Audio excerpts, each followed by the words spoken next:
adik-adik yang dikasihi Tuhan Yesus, selamat berjumpa kembali di dalam acara kesayangan kita, Renungan Kidi.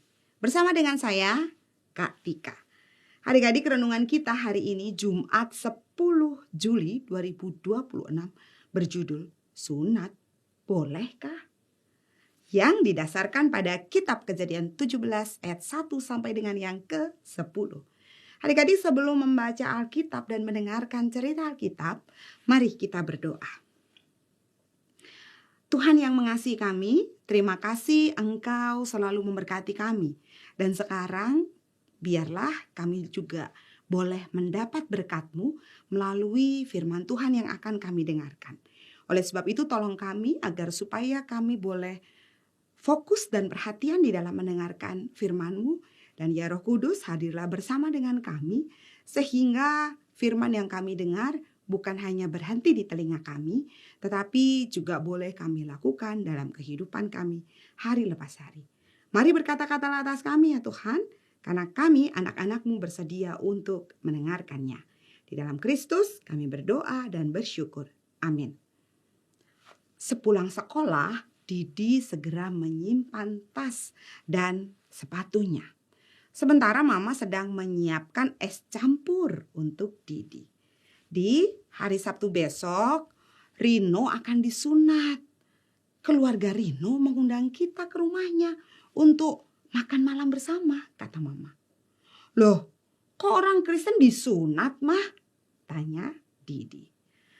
Nah, adik-adik, untuk lebih jelasnya, yuk kita baca Kejadian 17 ayat 1 sampai dengan 10. Demikian firman Tuhan. Ketika Abram berumur 99 tahun, Tuhan menampakkan diri kepada Abram dan berfirman kepadanya, "Akulah Allah yang Maha Kuasa. Hiduplah di hadapanku dengan tidak bercela. Aku akan mengadakan perjanjian antara aku dan engkau, dan aku akan membuat engkau sangat banyak." Lalu sujudlah Abram dan Allah berfirman kepadanya, "Dari pihakku inilah perjanjianku dengan engkau. Engkau akan menjadi bapa sejumlah besar bangsa.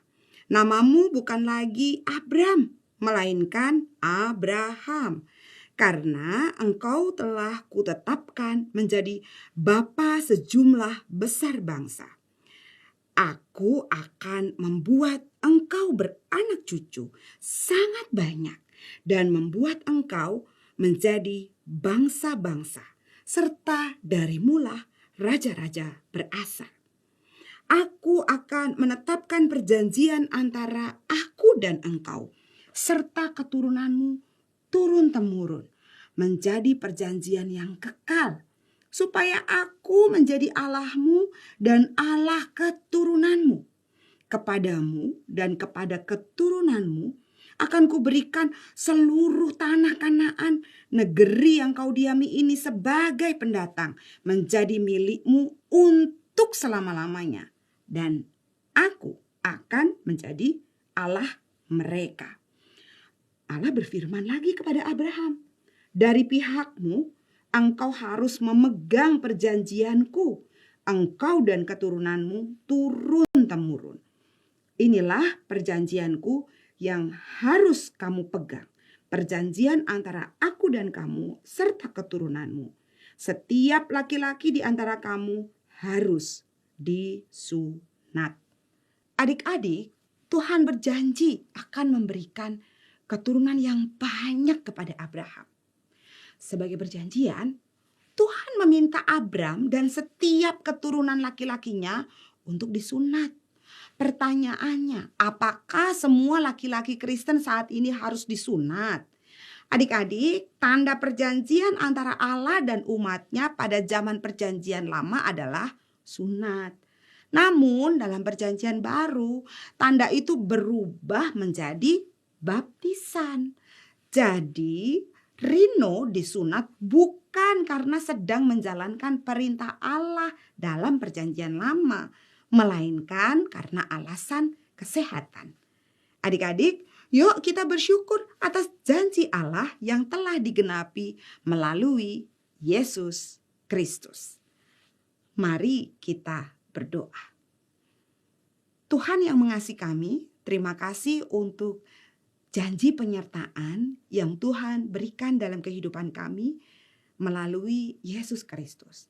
Dan tolong kami agar supaya kami senantiasa hidup setia di dalam janji Tuhan, sehingga kami menjadi anak-anak yang terus-menerus hidup taat dan melakukan perintah Tuhan. Hidup kami pun terus berpadanan dengan firman yang selalu kami dengarkan, firman yang Tuhan berikan dalam kehidupan kami. Terima kasih ya Tuhan, di dalam Kristus kami berdoa dan bersyukur. Amin.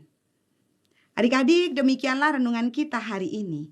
Jangan lupa untuk subscribe, like, dan bagikan kepada teman-teman kita yang lain. Tuhan memberkati.